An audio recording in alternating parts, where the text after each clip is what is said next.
এবারে যার টাকা নাই পয়সা নাই রে যুবক, সে বিফল।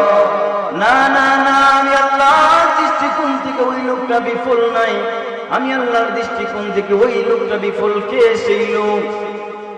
ওয়ামান খাফফাত মাওয়াজিনু ফাউলাইকা আল্লাযীনা খাসিরু আনফুসাহুম বিমা কানু বিআয়াতিনা ইয়াযলিমুন।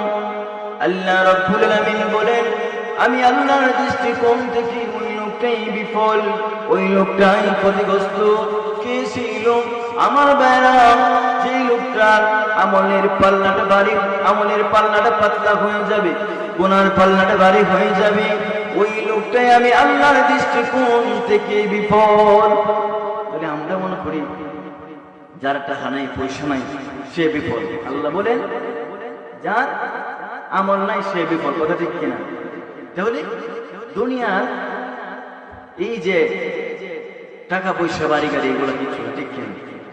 দুনিয়াটা অল্প সময়ের জায়গা, সেখানে টাকা থাকুক বানাতে সেটা দেখার বিষয় না। আল্লাহ তাআলার কাছে সেই সবচেয়ে প্রিয় যার আমলের পাল্লাটা বাড়ি।